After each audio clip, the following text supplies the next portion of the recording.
Assalamualaikum class, this is Mohammad Hashim Zia and you guys are watching Netflix by Hashim Zia. तो भाई आज की क्लास के अंदर एक्सरसाइज नंबर 4.7 के लास्ट पार्ट को डिस्कस कर रहे होंगे इंशाल्लाह ताला। तो बेटे देखो क्वेश्चन नंबर 5 के अंदर आपसे क्या कहा जा रहा है, आपसे कहा जाता है find the vulgar function fraction equivalent to the following recurring decimals. अब जरा बात को समझिएगा, आपके सामने एक क्वेश्चन गिवन है, क्वेश्चन नंबर 5 का पार्ट नंबर 1, इसको समझना बहुत ज्यादा जरूरी है। 0.7 के ऊपर ये डॉट क्यों आ रहा है? आप में से बहुत से बच्चों को लग रहा होगा शायद ये डॉट गलती से लिखा हुआ है। नहीं मेरा बेटा, मैथ्स के अंदर एक सिंबल होता है, ये सिंबल रिप्रेजेंट करता है रिकरिंग यानी कि रिपीट होने वाले नंबर्स को। तो 0.7 के ऊपर इस डॉट का मतलब क्या है कि ये जो 7 है ये कंटिन्यूस फॉर्म पे रिपीट हो रहा है। यानी कि 0.7, इस क्वेश्चन को आप कैसे लिख सकते हो, इसका मतलब क्या है? इस 0.7 डॉट का मतलब ये है कि 7 जो टर्म है जिसके ऊपर डॉट आ रहा है ये नंबर कंटिन्यूसली रिपीट हुआ है। यानी कि ये क्वेश्चन इस तरीके से होगा 0.77777777777 टिल इंफिनिटी। इसी तरीके से अगर मैं आपके सामने एक और नंबर लिखूं, लेट सपोज मैं आपसे कहता हूं 0.2345 और 45 के ऊपर डॉट लगा दूं, तो इसका मतलब क्या है? ये 45 are the recurring decimal, 45 are the recurring repetition based numbers. यानी कि आपके पास ये क्वेश्चन किस तरह से ओपन होगा भाई? इसका मतलब ये है कि जिसने भी इसको इस फॉर्म में लिखा उसने इसलिए लिखा क्योंकि 45454545 कंटिन्यूसली रिपीट हो रहे थे, कंटिन्यूसली रिपीट हो रहे थे। तो बार बार लिखने से बेहतर क्या होता है मैथ्स के अंदर, इस फंक्शन के साथ आप उसको तरीके से लिख दो। ये बड़ा बेसिक सा मुनासिब सा छोटा सा कॉन्सेप्ट होता है, इसको आपने हमेशा अपने जहनों में रखना है। क्लियर है भाई? अब देखो आपसे एग्जामिनर कह रहे हैं फाइंड दी वल्गर फ्रैक्शन। अब वल्गर फ्रैक्शन के मायने क्या है भाई? वल्गर फ्रैक्शन के बेसिक मायने हैं कि जो भी आपको पर्टिकुलर यहाँ पे सीरीज दी जाए, यहाँ पे आपको जो भी रिकरिंग डेसिमल्स दिए जाएं, आपने उसका सम निकाल कर आपने उसको सिंपल फ्रैक्शन की फॉर्म में शो करना है। दैट्स द कॉन्सेप्ट हियर कि भाई वल्गर फ्रैक्शन के इस क्वेश्चन का मतलब क्या है कि आपको फाइंड क्या करना है? आपको वल्गर फ्रैक्शन फाइंड करना है रिकरिंग डेसिमल का। यानी कि आपके पास जो recurring decimal repetition based decimal आ रहे हैं, आपने सिंपली उन डेसिमल्स का सम निकाल के फ्रैक्शन बेस फॉर्म पे शो करना है। अब आप सोच रहे होंगे सर इसका सम कैसे निकालेंगे, क्या मतलब से समझ में नहीं आ रहा। तो आइए आपको क्वेश्चन नंबर 1 का पार्ट नंबर 1 समझाऊं। पहले क्वेश्चन नंबर 5 का पार्ट नंबर 1 देखो। फॉर एग्जांपल आपसे कहा हुआ है 0.7 के ऊपर ये रिकरिंग डेसिमल या रिपीटिशन बेस नंबर आ रहा है 7। तो इसको अगर मैं इसको ब्रेक करके लिखूं तो मेरा बेटा ब्रेक करके कैसे लिखूंगा कि भाई 0.7 डॉट का मतलब क्या है? 0.77777, ऐसा ही है ना मेरा प्यारा बच्चा? तो अगर अब मुझे इस नंबर को, ये जो नंबर है इसको अगर मैं ब्रेक करके लिखना चाहूं, ये जो नंबर है इसको अगर मैं ब्रेक करके लिखना चाहूं तो कैसे लिखूंगा? 0.7 पहले लिख दिया, फिर अगला नंबर क्या होगा? प्लस के बाद 0.07। भाई देखो 0.7 डॉट के मायने क्या है कि भैया ये जो 7 है ये रिपीट हो रहा है, यानी कि इसको एक और तरीके से इस फॉर्म में लिख सकता हूं। और अब मैं फाइनली इसको ब्रेक कर रहा हूं, यानी कि इस पूरे के पूरे नंबर को क्या कर रहा हूं? ब्रेक। तो सबसे पहले 0.7 आ गया, फिर क्या आ जाएगा? प्लस के बाद 0.07, फिर क्या आ जाएगा? प्लस के बाद 0.007, फिर क्या आ जाएगा? प्लस के बाद 0.0007, फिर अगला नंबर क्या होगा? और 4 जीरो आ जाएंगे, फिर 7 आएगा। क्यों? क्योंकि देखो यहाँ पे आपके पास चूंकि तमाम नंबर सिमिलर आ रहे हैं, तो पहले आपने 0.7 लिया तो ये बन गया, फिर आपने 0.07 कंसीडर कर लिया, फिर 0.07, फिर 0.0007। इस तरीके से बात बढ़ती जाएगी। कहने का मकसद क्या है कि आप बेसिकली इस कंप्लीट नंबर को ब्रेक कर रहे हो। जैसे फॉर एग्जांपल बात को आसान कर देता हूं, लेट सपोज 6 होता है, तो भाई अगर आपके पास एक नंबर 6 आ रहा है, आप उसको ब्रेक करके क्या लिखते हो? आप उसको ब्रेक करके 3+3 भी लिख सकते हो, या उसको फर्दर ब्रेक भी कर सकते हो कि भाई 3 किसके बराबर होता है? 1+1 के, +1 के। और फिर ये वाले 3 को कैसे ब्रेक कर सकता हूं मैं? 2+1 के अंदर। यानी कि सिंपल नंबर्स को ब्रेक करना। क्लियर है? लेट सपोज मैं आपसे कहता हूं कि आपके पास एक नंबर है 0.45, तो भाई इसको अगर ब्रेक करके मैं लिखना चाहूंगा तो कैसे लिख सकता हूं? इसको मैं लिख सकता हूं 0.4 और प्लस के बाद 0.05। तो भैया जब आप 0.4 के अंदर 0.05 को ऐड करेंगे तो वापस से क्या बन जाएगा? 0.45 बन जाएगा। सिमिलरली लेट सपोज मैं आपसे कहता हूं कि आपके पास एक नंबर आ रहा है 0.031, तो इसको ब्रेक करके कैसे लिख सकते हो आप? भाई इसको ब्रेक करके आप लिख सकते हो 0.03 प्लस का 0.001, इस इन दोनों नंबर्स को जब आप ऐड करोगे तो वापस से आपको टर्म मिल जाएगी। तो सेम कॉन्सेप्ट यहां पर है कि भाई रिकरिंग डेसिमल्स है रिपीटिशन बेस के, आपने सिंपल क्या करना है, उनको पहले ब्रेक डाउन करना है, उसके बाद आपने उनका सम लेना है। और सम भी कौन सा लेंगे, गौर से देखिएगा कि भैया ये सम टू इंफिनिटी का फॉर्मूला अप्लाई होगा। एग्जामिनर क्वेश्चन में नहीं बताएगा, ये सारी बेसिक बातें एग्जामिनर एज्यूम करेगा कि बच्चा जो उसके पास आ रहा है उसको ये बेसिक नॉलेज हासिल हो। क्यों बेसिक नॉलेज हासिल हो, क्योंकि बहुत बेसिक सी बात है कि भैया जब तुम इसको ब्रेक कर रहे हो तो देखो ये इन्फिनिटी तक ये तो चलता ही जाएगा ना, क्योंकि ये नंबर के ऊपर जब कभी ये डॉट आ रहा होता है इसके मायने ही क्या होते हैं कि रिपीटिशन, रिकरिंग बेस नंबर है, ये नंबर रिपीट होता जाएगा कहां तक, इन्फिनिटी तक। चूंकि उसको हम बार बार नहीं लिख रहे होते इसलिए एक ही बार इस तरह करके लिख देते हैं। अब जब इसको आप ब्रेक करने पे जाओगे तो जाहिर सी बात है तो चलता जाएगा। अगला नंबर क्या होगा, अच्छा इसके बाद नंबर क्या होगा 0.007, फिर क्या होगा 0.40, फिर 7, फिर अगला नंबर क्या होगा 0.50, फिर 7, इस तरीके से तो बढ़ता जाएगा। तो आपने क्या करना है, चूंकि सम टू इंफिनिटी है, इंफिनिटी तक की सीरीज जा रही होगी, तो हम सिंपल सम टू इंफिनिटी का फॉर्मूला निकाल के फाइंड कर लेंगे। कैसे, आइए जरा समझ लेते हैं कि भैया आपने सबसे पहला काम इन क्वेश्चंस के अंदर इसको पहले नॉर्मल फॉर्म पे लिखना है, उसके बाद ब्रेक डाउन करना है, फिर आप सिंपली सम टू इंफिनिटी का फॉर्मूला अप्लाई कर सकते हो मेरा बेटा। तो आपको मालूम है इस क्वेश्चन में ए की वैल्यू क्या है, 0.7 के बराबर। हमारे पास कॉमन रेशो क्या आ जाएगा, second term divided by first term, 0.07 divided by 0.7, तो मेरा बेटा किसके बराबर आ जाएगा, 0.07 डिवाइडेड बाय 0.7 क्या हो जाएगा, कैलकुलेटर मौजूद है चेक कर लीजिएगा, 0.1 के बराबर होगा। अब आप सिंपली सम टू इंफिनिटी निकाल लोगे। कैसा फॉर्मूला है, a डिवाइडेड बाय 1 माइनस का r। भैया a की वैल्यू क्या है 0.7, 1 का 1 एज इट इज, r की वैल्यू क्या है 0.1, तो सिंपल तरीके से आंसर क्या आ जाएगा, ये आ जाएगा 0.7 डिवाइडेड बाय 1 माइनस का 0.1, 0.9 हो जाएगा। इसको सिंप्लीफाई करवा दोगे तो आंसर क्या आ गया 7 डिवाइडेड बाय 9। तो ये जो आपके पास आंसर आ गया सिंपल फ्रैक्शन की फॉर्म में, इसको हम क्या कहते हैं, वल्गर फ्रैक्शन कहते हैं, जो कि हमें बेसिकली फाइंड करना था। वल्गर फ्रैक्शन के एक और मायने ये भी होते हैं कि ऊपर भी इंटीजर का होना, नीचे भी इंटीजर का होना, it is also termed as the vulgar fraction. Clear है भाई, देखो बहुत बेसिक सा कॉन्सेप्ट है, बिल्कुल टेंशन लेने की जरूरत नहीं है। पहला क्वेश्चन है, हो सकता है किसी बच्चे को प्रॉब्लम हो रही हो। क्वेश्चन को देखिएगा, नेक्स्ट क्वेश्चन क्या आ रहा है 1.74 के ऊपर, अगेन रिकरिंग डेसिमल। देखो इस सिंबल का मतलब भी क्या होता है, आपके पास क्वेश्चन आएगा, आप क्वेश्चन देख के पहचान सकते हो भाई इस क्वेश्चन की निशानी ये है कि नंबर्स के ऊपर डॉट गिवन होंगे, डेसिमल प्लेस नंबर होगा और नंबर के ऊपर डॉट गिवन होंगे, बेसिक पहचान। अब देखो इस क्वेश्चन में आपसे क्या कहा जा रहा है, अगेन आपको वल्गर फ्रैक्शन निकालना है first of all. Second number के ऊपर आपके पास रिकरिंग डेसिमल्स गिवन है। मुझे कैसे पता चला रिकरिंग डेसिमल है, देखो जो नंबर्स हैं उनके ऊपर सिंपली डॉट आ रहा है, जो यानी कि जिन नंबर्स के ऊपर डॉट आ रहा है इनका मतलब क्या है, वो कंटिन्यूअसली रिपीट हो रहे हैं पैटर्न के ऊपर। तो भाई इसका मतलब सिंपल है बहुत, आप सिंपल तरीके से इसको कैसे लिख सकते हो कि भाई इसका मतलब ये कि 1 पॉइंट के बाद 7 4 के ऊपर चूंकि डॉट आ रहा है, इट सिंपली मींस कि 7 4 कंटिन्यूअसली रिपीट हो रहे हैं। तो 7 4 और ये चलता जाएगा टिल इंफिनिटी तक, यानी कि नंबर कंटिन्यूअसली रिपीट हो रहा है। तो सबसे पहला काम, आपके पास कभी भी इस तरह डॉट वाला नंबर आ रहा हो डेसिमल के अंदर, आपने उसको नॉर्मल फॉर्म पे लिख देना है। उसके बाद अब उससे सीरीज को डिजाइन करोगे। अब देखो सीरीज कैसे बनाएंगे, यहाँ पे इंटरेस्टिंग नंबर है भैया, आपने करना ये होता है कि भाई डेसिमल से पहले वाले नंबर को आपने पहला नंबर पहला अपने टर्म कंसीडर करनी है, और फिर डेसिमल के बाद वाले नंबर्स को आप दूसरा तीसरा करके लेके जा रहे हो। तो जो देखो डेसिमल से पहला नंबर था उसको मैंने पहले लिख दिया 1 का 1 प्लस का साइन। अब देखो डेसिमल के बाद क्या है, सिंपल आपके पास ये आ रहा है 0.74, सबसे पहले क्या आ रहा है 0.74।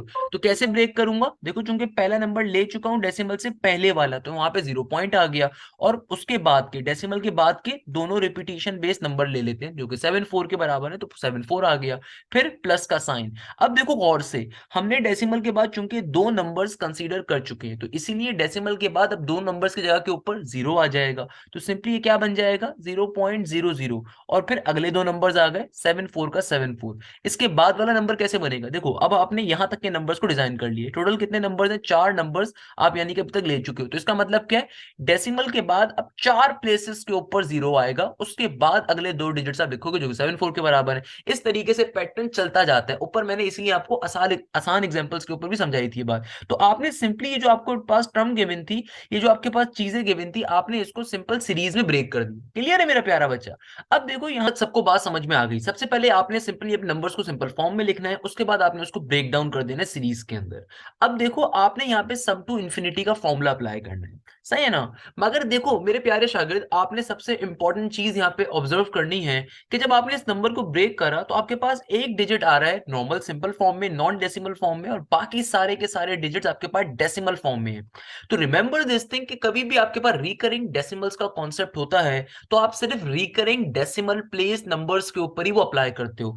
फॉर एग्जाम्पल, यानी कि रिकरिंग डेसिमल्स का मतलब क्या? रिपीट होने वाले नंबर्स। देखो ये जो नंबर है, ये जो नंबर्स हैं रिकरिंग डेसिमल्स के ऊपर काउंट हो रहे हैं, क्योंकि ये रिपीट हो रहे हैं, एक सर्टेन अमाउंट के बाद रिपीट हो रहे हैं, है ना भैया? देखो ये सर्टेन अमाउंट्स के बाद क्या हो रहे हैं? रिपीट हो रहे हैं। जबकि यहाँ पे जो वन आ रहा है ये आपका पहला डिजिट है। तो आप अपनी सीरीज के अंदर वन को काउंट नहीं करोगे, आप अभी अपनी सीरीज के अंदर वन को काउंट नहीं करोगे, बल्कि आप इन पूरी सीरीज के ऊपर अपने पर्टिकुलर सम के फॉर्मूले को अप्लाई करोगे। अब आप सोच रहे हो कि सर वन को क्यों नहीं काउंट कर रहे? तो भैया देखो, आप यहाँ पे वल्गर फ्रैक्शन को फाइंड कर रहे हो रिकरिंग डेसिमल के ऊपर। रिकरिंग डेसिमल्स के मायने क्या है? रिपीट होने वाले डेसिमल। तो वन के बाद यहाँ पे तमाम डिजिट्स रिपीट हो रही है। पिछले क्वेश्चन में चूंकि 0 पॉइंट है तो 0 की कोई वैल्यू नहीं होती, इसलिए हमने उसको कंसीडर नहीं करा था 0 को। मगर यहाँ पे चूंकि 1.7474747474 आ रहा है, तो आपने सिंपली पहले इसको सीरीज की फॉर्म में ब्रेक कर दिया। अब आपके पास जो रिपीटेशन बेस्ड नंबर्स हैं वहां पे आपने सिंपली अपने सम के फॉर्मूले को अप्लाई करना है। तो भैया आपकी सीरीज यहां से स्टार्ट हो रही है, तो आपके पास फर्स्ट डिजिट क्या आ रहा है? 0.74। वन आपके पास खुदारा फर्स्ट डिजिट नहीं होगा, दोबारा बता देता हूं, क्योंकि वन आपके पास डेसिमल प्लेस नंबर नहीं है। हम सबसे पहले इस सीरीज के सम को फाइंड कर लेंगे और जो भी आंसर आएगा उसको लास्ट में फिर वन में ऐड कर देंगे, तो हमारे पास पूरे क्वेश्चन का सम का वल्गर फ्रैक्शन पे आंसर आ जाएगा।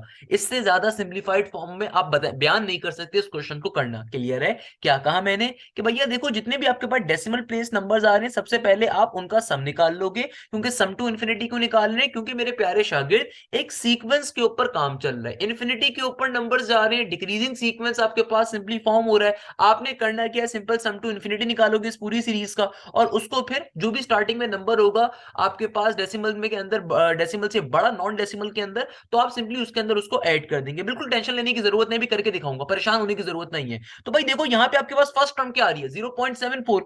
कॉमन रेशियो कैसे निकालोगे? कॉमन रेशियो निकालना सबको आता है, कैसे निकालोगे मेरा प्यारा बच्चा? देखो भाई, सबसे पहले सेकंड टर्म को फर्स्ट टर्म से डिवाइड करवा दोगे, तो 0.0074 डिवाइडेड बाय क्या आ जाएगी? First term 0.74। अगेन आपका सीक्वेंस ये वाला काउंट हो रहा है पूरा, सही है ना भाई? सीरीज। तो मेरे प्यारे शागिर्द जब आप इसका रेशो निकालोगे तो क्या आ जाएगा? इसका रेशो 0.0074 को जब आप 0.74 पे डिवाइड करोगे इट विल बिकम 0.001। क्या बन जाएगा? 0.01। क्या बन जाएगा? 0.01। क्लियर है भाई? यहां तक की बात, कोई मसला? अब आपने जल्दी से इसका सम टू इन्फिनिटी निकाल लेना है। तो सम टू इन्फिनिटी कैसे निकालते हैं? a डिवाइडेड बाय 1 माइनस का r। a की वैल्यू क्या है? 0.74 डिवाइडेड बाय 1 माइनस का r। r की वैल्यू क्या है? 0.01। ओके, इसको सिंप्लीफाई करवा देते हैं भैया। कैलकुलेटर आपके पास मौजूद है, कैलकुलेटर में वैल्यू पुट कर दीजिए। सिंपल तरीके से क्या बन जाएगा?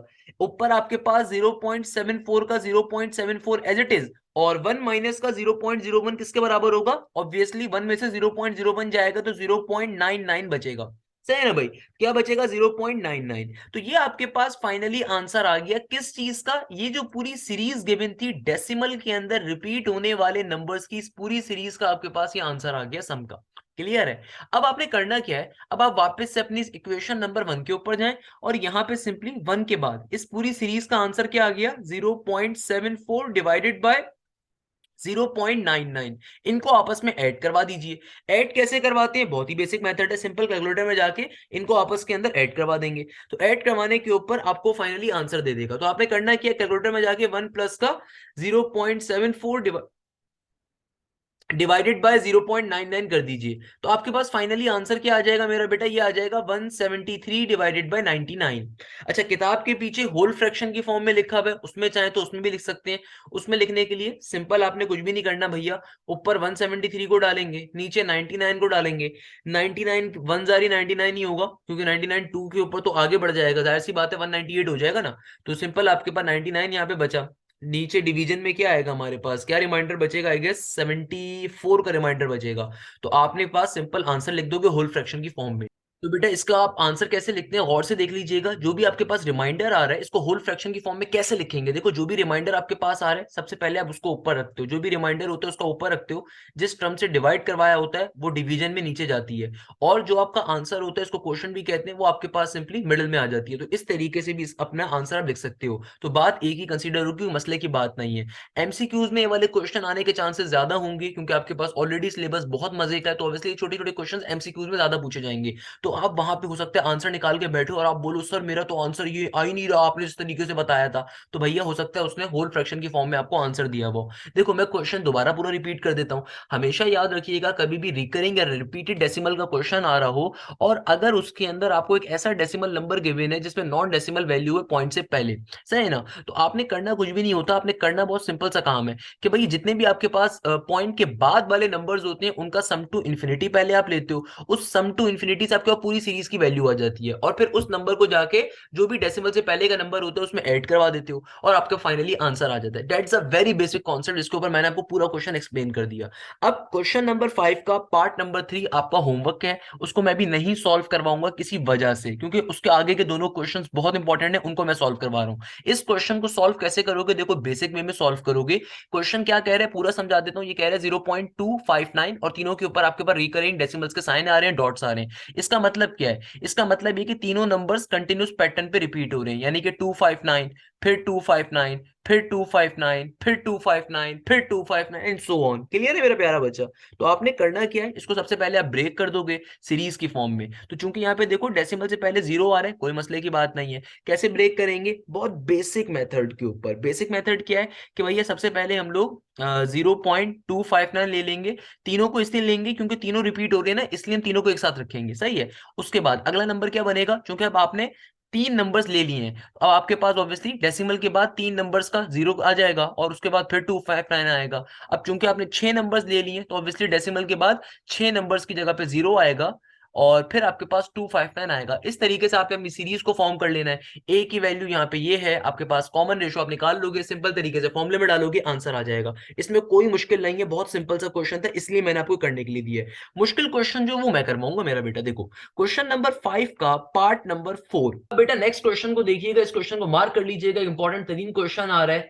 इस क्वेश्चन में आपसे एग्जामिनर क्या कह रहा है, एग्जामिनर आपसे बहुत ही सिंपल सी बात कह रहा है। एग्जामिनर आपसे कहता ये है कि भैया देखो 1.148 और 48 यहां पे सिर्फ रिपीट हो रहा है, मगर अगर आप गौर से इस क्वेश्चन को देखो तो इसको मैंने किसी वजह से इंपॉर्टेंट कहा है। इस क्वेश्चन के अंदर आपको दो बातें बड़ी खास तौर पे देखने की जरूरत है कि भैया डेसिमल से पहले आपके पास एक तो नॉन जीरो नंबर है और डेसिमल के बाद जो नंबर है वो रिपीट नहीं हो रहा, ये बात देखने की जरूरत है। तो इसका मतलब क्या है कि आपका फर्स्ट नंबर 1.1 होगा और फिर जो रिपीटिशन बेस नंबर है डेसिमल के बाद वाले वो कंटिन्यूस फॉर्म पे रिपीट हो रहे होंगे जो कि 48 है। यानी कि इसको मैं कैसे लिख सकता हूं भाई, 1.148 रिपीटिशन का मतलब क्या है भाई, मतलब ये है 1.148 फिर 48 फिर 48 फिर 48 फिर 48। क्यों, क्योंकि 48 के ऊपर रिकरिंग डेसिमल्स के साइन है। तो यानी कि मैं क्या कह सकता हूं, इसको अगर मैं सीरीज की ब्रेक में फॉर्म करना चाहूँ तो सीरीज की फॉर्म में कैसे ब्रेक करूंगा मेरा बेटा, बहुत सिंपल है। 1.1 चूंकि रिपीट नहीं हो रहा पहले एडिट लिख दिया जाएगा प्लस के साइन के बाद। अब देखो डेसिमल के बाद चूंकि एक नंबर काउंट हो चुका है तो उसकी जगह पे जीरो आ जाएगा और फिर 48 आएगा। अब देखो चूंकि हमने तीन नंबर्स ले लिए यहाँ पे, अब इन तीनों की जगह पे जीरो आ जाएगा और सिंपली उसके बाद अगले नंबर्स आएंगे जो कि हमारे पास 48 है। अब चूंकि पांच नंबर हो चुके हैं तो ऑब्वियसली पांच की जगह के ऊपर जीरो आएगा एंड देन 48 आएगा।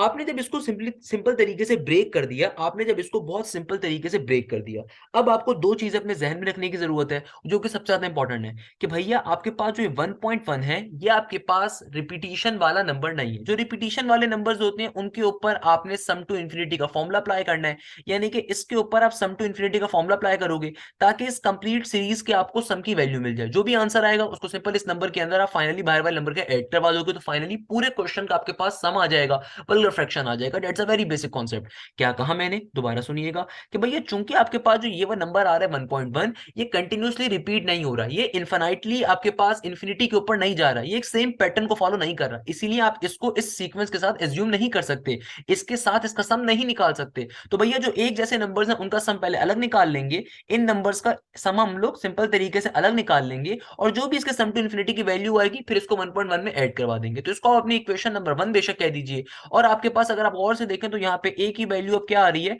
ए की वैल्यू हमारे पास होगी 0.048, और कॉमन रेशियो की वैल्यू क्या होगी मेरा बेटा, कॉमन रेशियो होता है second term divided by first term, है ना भाई, डिवाइडेड बाय फर्स्ट टर्म 0.048। तो किसके बराबर आ जाएगी, ये हमारे पास सिंपल सिंपल सिंपल सिंपल तरीके से आ जाएगी। कैलकुलेटर में डाल के चेक कर लीजिएगा यार क्या आ रही है, आई गेस 0.01 के बराबर होगी if I am not wrong. तो आपके पास इस तरीके से ए भी आ गया, आर भी आ गया। सम टू इन्फिनिटी का फॉर्मूला क्या होता है मेरा बेटा, ये होता है ए डिवाइडेड बाय 1 माइनस का आर। देखो भाई ए की वैल्यू क्या है 0.048 डिवाइडेड बाय 1 माइनस का आर, आर की वैल्यू क्या है 0.01।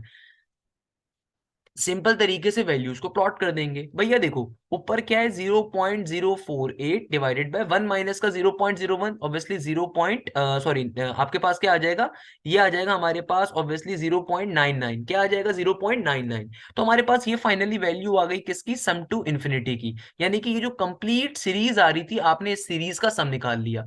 चूंकि अब आपने इस सिंपल सीरीज का सम निकाल लिया, अब जो जो भी बाहर वाला नंबर है उसके साथ इसको ऐड करवा देंगे।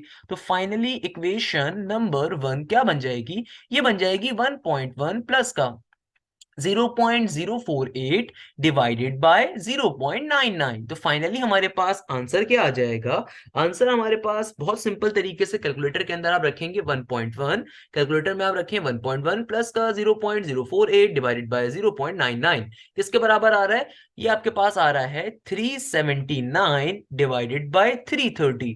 मगर ये आपका फाइनल आंसर नहीं है क्योंकि ये प्रॉपर वल्गर फ्रैक्शन नहीं है, यानी कि ऊपर इंटीजर नीचे इंटीजर वाली फॉर्म पे भी ये नहीं आ रहा, या फिर आप एमसीक्यूज में देखेंगे आपको ऑप्शन ही नहीं गिवन होगा। तो भैया इसको सिंपलीफाई कैसे करवाओगे, यानी कि इसको होल फ्रैक्शन की फॉर्म में कन्वर्ट कर दो। कैसे कन्वर्ट करोगे, बेसिक तरीके कार है, 379 ऊपर आ गया, नीचे आ जाएगा 330 का 330, 330 1 330 होगा, ऑब्वियसली सी बात है। तो कितना वैल्यू आपके पास बची, आपके पास आई गेस 49 बच जाएगा, सही है ना भाई।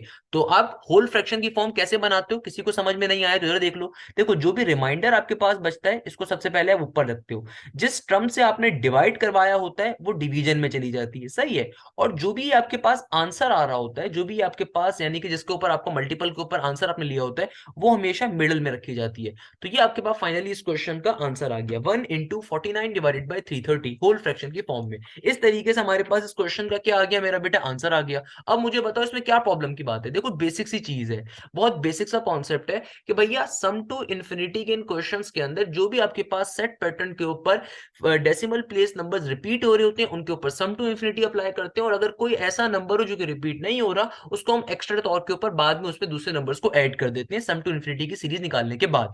लेट सपोज अगला क्वेश्चन जो आ रहा है वो आपकी बेहतर अंडरस्टैंडिंग के लिए बहुत जरूरी है। अगला क्वेश्चन क्या कह रहा है, पार्ट नंबर 5, क्वेश्चन नंबर 5 का पार्ट नंबर 5 क्या कहता है, कहता है 2.23।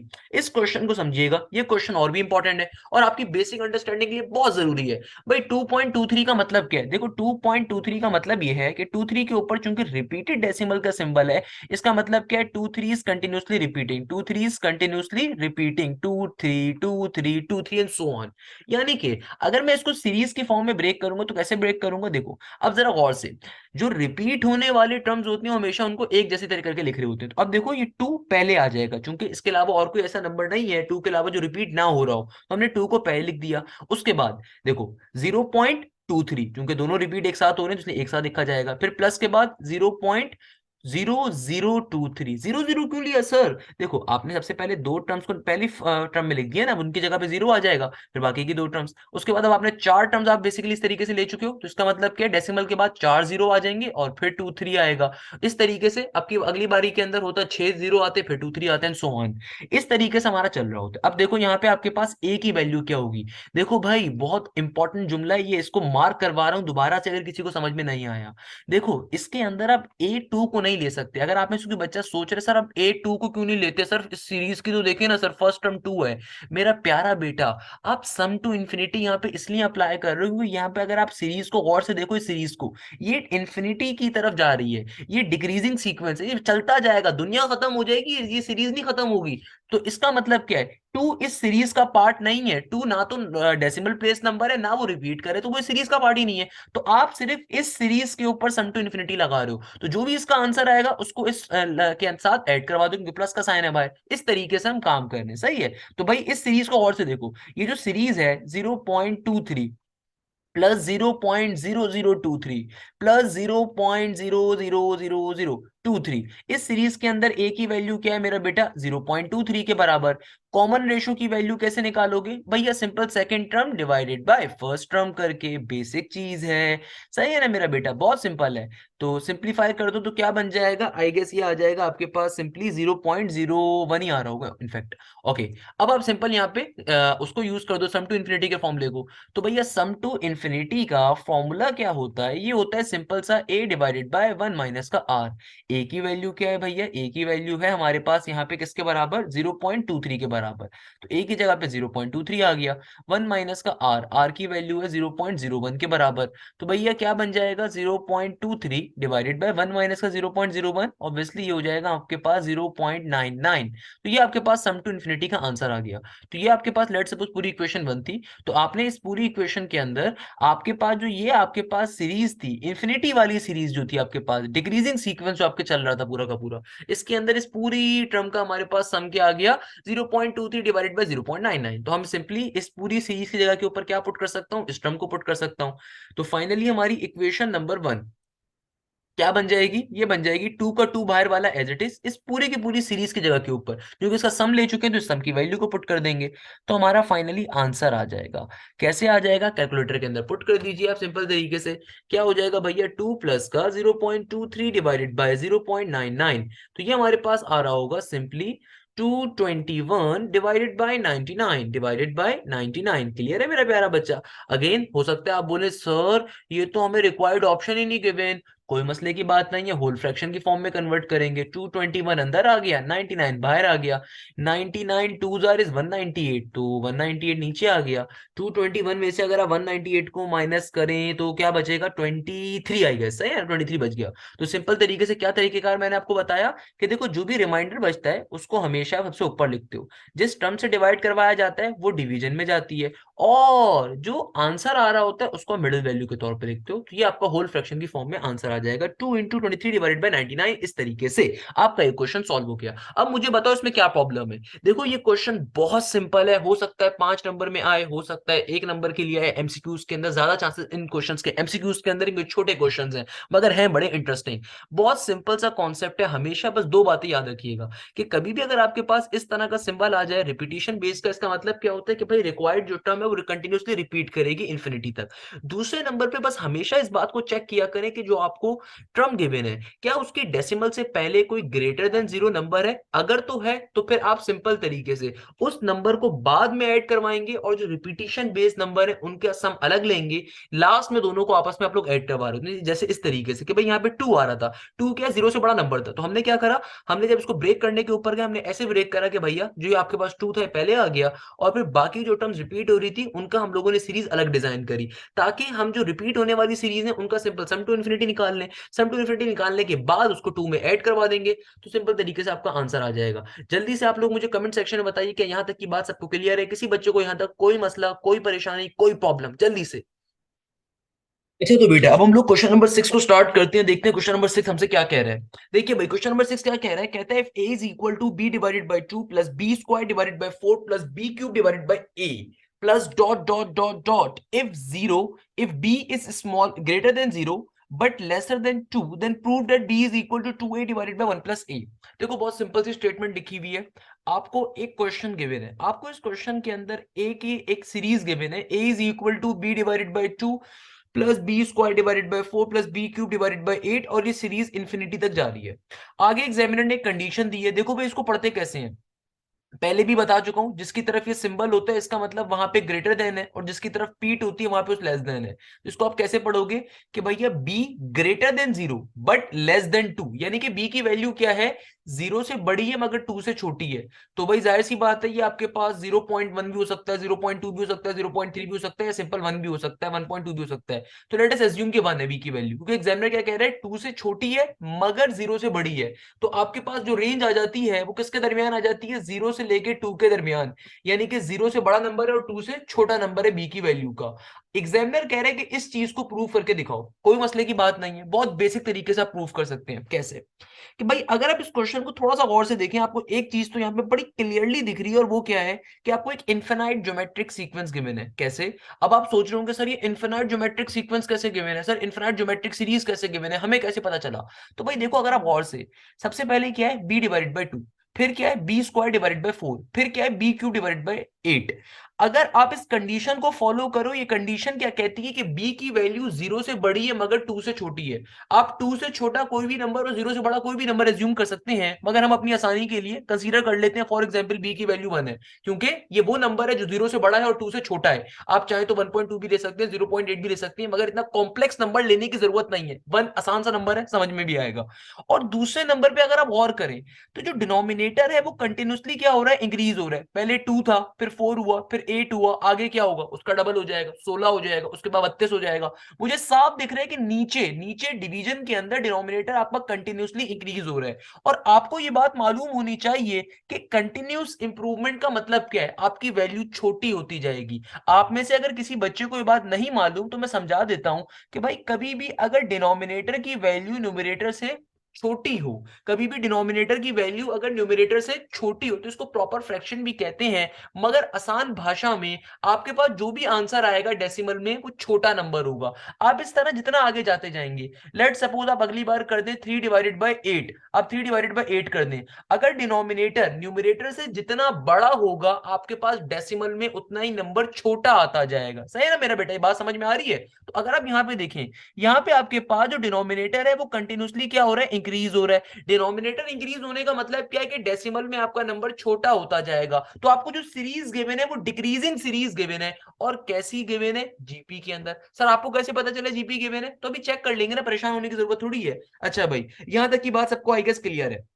अच्छा, तो भाई देखो आपको जो सीक्वेंस गिवन है वो क्या गिवन है भैया, आपको ये जो ए की सीरीज गिवन है, ये आपको एक इनफाइनाइट जीपी गिवन है। इनफाइनाइट जीपी कैसे, मैं भी आपको जीपी के अंदर कॉमन रेशो निकाल के चेक भी करके दिखा देता हूं। अच्छा, तो भैया देखो आपको इस सीरीज के अंदर ये जो आपको पूरी सीरीज गिवन है, इस सीरीज में फर्स्ट वैल्यू क्या है आपके पास, कैसे निकालते हैं मेरा बेटा फर्स्ट वैल्यू को हम कहते हैं ए का मतलब टी वन भी कहते हैं, ए भी कहते हैं, इसका मतलब पहली टर्म। तो इस पूरे सीरीज की पहली टर्म क्या है भाई, वो आपके पास है बी डिवाइडेड बाई 2 के बराबर। अच्छा, कॉमन रेशो कैसे निकालते हैं मेरा बेटा, कॉमन रेशो निकालते हैं second term divided by first term. तो भाई कॉमन रेशो कैसे निकालते हैं, simply second term divided by first term. देखो सेकंड टर्म क्या आ रही है, सेकंड टर्म है आपके पास B square divided by 4 divided by first term that is B divided by 2। तो भैया सिंपल तरीके से मैथ्स का बेसिक कॉन्सेप्ट यूज करेंगे, नीचे वाली टर्म ऊपर जाके पलटी खा के लिखी जाएगी, तो क्या बन जाएगा, सिंपली 2/b। तो देखो बेटा 2 1 2, 2 2 4, इस b से एक b क्या हो गया, कैंसिल आउट। तो फाइनली आपके वैल्यू क्या आ गई कॉमन रेशो की, ये आ गई b डिवाइडेड बाय 2 के बराबर। किसके बराबर आ गई मेरा बेटा, सिंपली b डिवाइडेड बाय 2 के बराबर आ गई। अच्छा भाई, अब क्या करें, अब देखो बहुत बेसिक सा कॉन्सेप्ट है, आप यहां से भी निकाल के चेक कर लो, वही आंसर आएगा। बी क्यू डिवाइडेड बाय 8 को जब बी स्क्वायर बाय 4 से करोगे तो 4 2 8, और ऊपर से b से b बचेगा खाली, तो वहां से b डिवाइडेड बाय 2 ही कॉमन रेशियो आ रहा होगा। इसका मतलब आपको सीरीज जीपी की गिवन है, और मैंने आपको ये भी बता दी कैसी सीरीज गिवन है, इनफाइनाइट सीरीज गिवन है, क्योंकि आगे डॉट डॉट डॉट आ रहे हैं, यानी कि इन्फिनिटी तक का नंबर जा रहा है। अब देखो हमसे कहा जा रहा है प्रूफ करके इस चीज को बताओ, कोई मसले की बात नहीं है। मुझे ये बात तो कंफर्म हो गई ना कि आपके पास इनफाइनाइट की सीरीज आ रही है। कैसे पता चला कि भाई देखो यहाँ पे डॉट डॉट डॉट आ रही है, इसका मतलब इन्फिनिटी तक ये सीरीज जा रही है। अच्छा भाई, दूसरे नंबर के ऊपर मुझे क्या एक हिंट मिल रही है कि भाई डिक्रीजिंग सीक्वेंस, तो और जीपी का भी सीक्वेंस है, तो हम सिंपल तरीके से अभी कुछ छोड़ दो क्या प्रूफ करना है, तो भाई मुझे भी समझ में नहीं आ रहा क्या प्रूफ करना है, मगर मुझे दो बातें तो एटलीस्ट समझ में आ गई कि भैया सीरीज जीपी की है और इन्फिनिटी तक जा रही है, तो मैं क्यों ना सम टू इन्फिनिटी का फॉर्मूला अप्लाई कर दूं। एज वी नो डेट मेरा बेटा सम टू इन्फिनिटी का फॉर्मूला किसके बराबर होता है? ये बराबर होता है a डिवाइडेड बाय 1 माइनस का r। क्लियर है मेरा प्यारा बच्चा? तो भाई देखो a की वैल्यू क्या है, a की वैल्यू बराबर आ रही है सिंपली b डिवाइडेड बाय 2 के। 1 का 1 एज इट इज। r की वैल्यू किसके बराबर है? ये भी हमारे पास b बाय 2 की बराबर है। इसको अगर हम थोड़ा सा क्रॉस चेक कर लें, थोड़ा सा इसको चेक कर लें, थोड़ा सा इसको सिंप्लीफाई कर लें, तो भाई देखो आपके पास ये ऊपर b बाय 2 का b by 2 as it is रहेगा। नीचे अगर आप एलसीएम ले लो तो एलसीएम लेने पे क्या बन जाएगा? ये हो जाएगा 2 माइनस का b डिवाइडेड बाय 2। अब आप बोलेंगे सर आपने ये कैसे कर दिया? भाई देखो ये आपने सिंपल यहाँ पे एलसीएम लोगी, 2 यहाँ पे डिवाइड हो रहा है, मल्टीप्लाई होगा, सिंपल तरीके से क्रॉस मल्टीप्लाई हुआ तो 2 माइनस बी बाय 2 बन गया। इस 2 से 2 क्या हो जाएगा? Cancel out. तो बेसिकली आपके पास सम टू इन्फिनिटी की वैल्यू किसके बराबर आ जाएगी? ये आ जाएगी b divided by 2 minus B के बराबर। क्लियर है यहाँ तक की बात? आपने सिंपल सम टू इन्फिनिटी के फॉर्मूले में वैल्यूज को पुट करा, यहाँ तक की वैल्यू आ गई। यहाँ तक की बात तो आई होप सबको समझ में आ गई होगी, बहुत बेसिक सी चीज है। अब आप सोच रहे होंगे सर अब क्या करें, सर अब क्या करें? अब देखो भाई, आपको क्वेश्चन के अंदर ओरिजिनली इस पूरी सीरीज की एक वैल्यू गिवन थी, यानी कि सीरीज की जो सीरीज आपको गिवन है, इस सीरीज के आपको वैल्यू क्या गिवन है? पूरी सीरीज किसके बराबर है? ए के बराबर है। यानी कि इस पूरी सीरीज के जो सम की वैल्यू है, इक्वल टू के साइन के इस तरफ होने का मतलब क्या है कि इस पूरी सीरीज का जो भी सम है आपको उसकी वैल्यू किसके बराबर गिवन है? ए के बराबर। यानी कि मैं इस एस इंफिनिटी की जगह के ऊपर क्या लिख सकता हूं? सिंपली ए को लिख सकता हूं। इस एस इंफिनिटी की जगह पे मैं बेटा क्या लिख सकता हूं? ए को लिख सकता हूं। सही है ना भाई? तो हमने एस इंफिनिटी की जगह पे ए लिख दिया। क्यों लिख दिया? क्योंकि क्वेश्चन के अंदर मुझे इस तरीके से टर्म गिवन थी, ये पूरी की पूरी सीरीज गिवन थी ना मेरा बेटा। आपको क्वेश्चन के अंदर पूरी सीरीज गिवन है, आपको इस तरीके से आपको क्वेश्चन के अंदर पूरी की पूरी सीरीज गिवन थी। यानी कि इस पूरी सीरीज की सम की वैल्यू किसके बराबर थी? ए के बराबर। तो हमने सम टू इंफिनिटी की जगह पे क्या लिख दिया? ए लिख दिया। और यहाँ पे नीचे इधर जो चीज वैल्यूज बच रही है वो एज इट इज की एज इट इज। सही है ना भाई? तो ये b डिवाइडेड बाय 2 माइनस का भी एज इट इज का एज इट इज। देखो ये टर्म यहाँ पे डिवाइड हो रही है, वहां पे आके क्या हो जाएगी? मल्टीप्लाई। तो क्या बन जाएगा? ये हो जाएगा 2a माइनस का ab इक्वल टू के बाद सिंपल b का b एज इट इज। तो हमने क्या करा? एक जैसी टर्म्स को एक साइड पर शिफ्ट कर देंगे भाई। सिंपल तरीके से वाली टर्म यहाँ पे डिवाइड हो रही थी, वहां पे जाके a से मल्टीप्लाई होगी तो a इंटू 2a हो जाएगा, a into negative b ab हो जाएगा। सही है ना? अच्छा, अब इस नेगेटिव के ए बी को दूसरी तरफ सेंड करवा दीजिए, तो वहां पे जाके क्या बन जाएगा? वहां पे जाके बन जाएगा पॉजिटिव का ए बी। तो ये क्या हो गया? 2a is equal to B plus का ए बी। अगर मैं आपसे कहूं यहां से b को कॉमन ले लीजिए, तो मेरा बेटा ये क्या बन जाएगा? ये हो जाएगा b इंटू 1 प्लस का a। तो देखो हमें जो चीज प्रूफ करनी है वो b की फॉर्म में है। हमें जो चीज यहाँ पे देखिएगा प्रूफ करनी है वो किस फॉर्म में है? b की फॉर्म में है। सही है ना मेरा प्यारा बच्चा? तो आपने सिंपली ये जो टर्म यहाँ पे आपने कॉमन ली है b प्लस ए बी में से आपने b को कॉमन ले लिया। ये जो टर्म यहाँ पे मल्टीप्लाई हो रही है वहां पे आके क्या हो जाएगी? दूसरी तरफ डिवाइड हो जाएगी। तो आपके पास b की वैल्यू किसके बराबर आ जाएगी? 2a डिवाइडेड बाय 1 प्लस ए। तो हमारे पास फाइनली b की वैल्यू किसके बराबर आ गई? 2a डिवाइडेड बाय 1 प्लस ए। और हमें यही चीज प्रूफ करनी थी, तो आप यहाँ पे लास्ट में लिख दोगे हेंस प्रूव्ड इट। फाइनली हम लोगों ने क्या कर दिया? प्रूफ कर दिया। क्लियर है मेरा प्यारा बेटा? देखो बहुत सिंपल सा कॉन्सेप्ट है। आपको सीरीज गिवन थी, आपने सीरीज में से a निकाल लिया, r निकाल लिया, कॉमन रेशियो। सिंपल तरीके से सम टू इंफिनिटी के फॉर्मूले के अंदर वैल्यूज को प्लॉट करा, a के अंदर a की वैल्यू को, r के अंदर r की वैल्यू को सिंप्लीफाई करा, आपके पास सम टू इंफिनिटी का आंसर आ गया। चूंकि आपको सीरीज का वैल्यू गिवन थी, सीरीज के बराबर आपको वैल्यू गिवन थी सम की, किसके बराबर गिवन थी? ए के बराबर। तो आपने सम टू इंफिनिटी जगह पे ए रखा, सिंपल तरीके से बी की फॉर्म में पूरी टर्म को कन्वर्ट करा और आपके पास फाइनली वो चीज आ गई जो चीज आपको प्रूफ करनी थी। इस तरीके से क्वेश्चन क्या हो गया? फाइनली सॉल्व हो गया। मुझे बताओ इसमें क्या प्रॉब्लम की बात है? अरे भाई बच्चे बच्चे सॉल्व कर लेते हैं ऐसे क्वेश्चन को मेरा बेटा। नेक्स्ट क्वेश्चन के ऊपर मूव करेंगे। Next question is a interesting question और इस क्वेश्चन को खुदारा मार्क कर लीजिएगा, ये 5 नंबर के लिए बड़ा इंपॉर्टेंट क्वेश्चन है। क्वेश्चन नंबर 7 को मार्क कर लीजिए। तमाम के तमाम स्टूडेंट्स पास्ट पेपर्स में भी आपको देखेगा, पुरानी किताबों में भी मौजूद था और ये आने वाले सालों के अंदर भी और आपके पेपर में भी बड़ा इंपॉर्टेंट है, तो इसको मार्क कर लीजिए, इंपॉर्टेंट क्वेश्चन है। क्या कह रहा है एग्जामिनर? एग्जामिनर कहता है the sum of an infinite geometric series is half the sum of the square of its term. If sum of the first two terms is 4 into 1 by 2, find the series. And it is a very interesting question. आपसे examiner बड़ी simple सी बात कर रहा है, कहता है कि यार देखो sum of an infinite geometric series जो है ना वो half of the sum of the square of its term के बराबर है। आपको इस क्वेश्चन में बेसिकली कंडीशन गिवन है, आपको इस क्वेश्चन में एक कंडीशन गिवन और आपसे एंड में सीरीज मांगी हुई है। आपसे एंड में एग्जामिनर मांग कह रहा है फाइंड दी सीरीज। तो देखो सबसे पहले वो चीज लिख दो जो आपको फाइंड करनी है। तो मैं क्या लिख सकता हूँ? We have to find the series. हमें इस क्वेश्चन में फाइंड क्या करना है? हमें एक सीरीज को फाइंड करना है। Okay no problem, we have to find the series. हमें नहीं पता वो सीरीज क्या है क्या नहीं है, हमें बट सीरीज को फाइंड करना है। Okay no problem. अब देखो एग्जामिनर क्या रहा है, एग्जामिनर ने एक कंडीशन आपको दी है, कहता है the sum of an infinite geometric series is half the sum of the square of its term. अब इस कंडीशन को फॉर एग्जाम्पल आपको समझ में नहीं आ रही तो एटलीस्ट इसको समझ लो पहले, सही है ना। आपको कंडीशन समझना बहुत जरूरी है इन क्वेश्चंस के अंदर। देखो आपको क्या कहा जा रहा है, आपसे कहा जा रहा है कि भैया sum of infinite geometric series, या sum of infinite geometric series किसके बराबर है? The sum of in infinite geometric series, maths में इसके मायने होते हैं मेरा बेटा इक्वल टू के, is half of the sum of the square of its term, is half of the, यानी कि हाफ के बराबर है, किसके हाफ के बराबर है? Sum of the square of its term, sum of the square of its term के बराबर है, sum of the square of its term, sum of the square of its term. तो आपने सबसे पहले इस जुमले को यहां पे लिख दिया, सही है ना मेरा प्यारा बच्चा। आपने सबसे पहले इस जुमले को यहां पे लिख दिया कि भैया देखो sum of infinite geometric series बराबर है किसके? Half of the sum of the square of its term की। और ये स्टेटमेंट आप कहां से लिख रहे हो भाई? ये क्वेश्चन में गिवन है, अकॉर्डिंग टू द क्वेश्चन, ये हम अपने पास से नहीं लिख रहे खुदारा, ये क्वेश्चन में आपको स्टेटमेंट गिवन है भाई, स्टेटमेंट गिवन है ये क्वेश्चन के अंदर। तो आपने सबसे पहले जो कंडीशन आपको गिवन है आपने वो लिख दिया कि भाई क्वेश्चन के मुताबिक देखो sum of infinite geometric series जो है बराबर है half into sum of the square of its term के। अब एग्जामिनर कह रहे हैं उसको भी देख लेते हैं। एग्जामिनर बड़ी मासूमियत का मुजाहरा करता है, बिल्कुल मासूम सा एग्जामिनर है कि भैया कंडीशन दे रहा है कि इनफिनाइट ज्योमेट्रिक सीरीज का जो सम है वो बराबर है हाफ के किसके? Sum of the square of its term के।